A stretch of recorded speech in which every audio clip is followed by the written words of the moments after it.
السلام عليكم ورحمة الله وبركاته. أهلا بكم. إن شاء الله هذه الحلقة هتكون بعنوان من كتب سفر نشيد الإنشاد.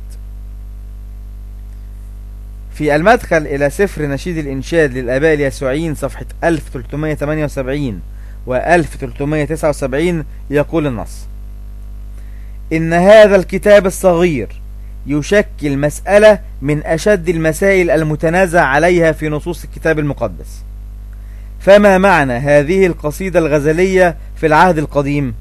فللكتاب طابع غرامي، وهو لا يتوقف على الجمال الطبيعي، ولا يذكر الله ولا إنجاب الأولاد، وفيه إشارات إلى جغرافية فلسطين، ومع ذلك فلا نجد فيه أي مفتاح لتفسيره.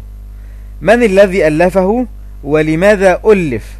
وإذا صح أن وجوده في قانون الكتب المقدسة لم يكن مصادفة، فكيف اكتسب مكانه حتى أنه وجد دوره في رتبة الفصح اليهودي في وقت لاحق، ويرى بعضهم فيه مجرد قصائد للأعراس تتجاوز فيها أغاني الحب دون الاهتمام بالزواج. انتهى كلام المدخل إلى سفر نشيد الإنشاد للآباء اليسوعيين. يبقى ملخص هذا الكلام ان المدخل الى سفر نشيد الانشاد للاباء اليسوعيين بيقول ان ايه هو الهدف من هذا السفر الغزلي وما فائدته، ايه الفايدة من هذا السفر. تاني حاجة بيقول لا يوجد فيه اي مفتاح لتفسيره. ثالثا من الذي ألفه ولماذا تم تأليفه، ايه الفايدة من تأليفه ومين اللي ألفه، مش عارفين. 4. يرى البعض أنه مجرد كلام للعشاء دون الأزواج، فهو لا يهتم بالإنجاب ولا الأولاد.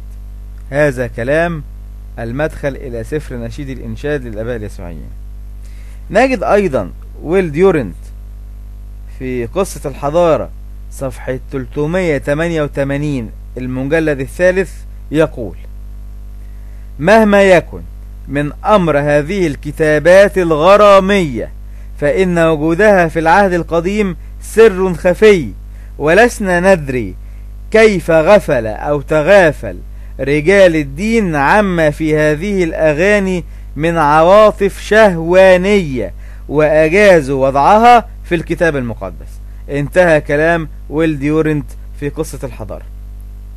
يبقى ويل ديورنت بيقول ان في سر خفي وراء هذا النشيد، ولا نعرف ليه علماء الدين ورجال الدين تغفلوا أو غفلوا عما في هذه الأغاني من عواطف شهوانية وأجازوا وضعها في هذا الكتاب المقدس.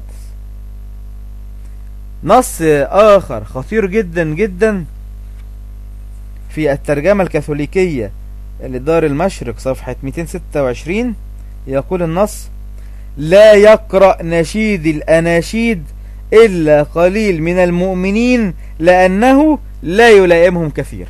تاني، لا يقرأ نشيد الأناشيد إلا قليل من المؤمنين لأنه لا يلائمهم كثير. يعني ما فيش ناس كثير من المؤمنين بتقرأ نشيد الأناشيد لأنه لا يلائمهم. طب ليه لا يلائمهم؟ لأن في كلام جنسي وكلام شهواني يعرض اللي بيقراه لإحراج شديد جدا. يبقى المؤمن المفروض ان هو ايه؟ لا يقرأ نشيد الأناشيد. ان شاء الله تكون الفكرة وضحت. نستودعكم الله، والسلام عليكم ورحمة الله وبركاته.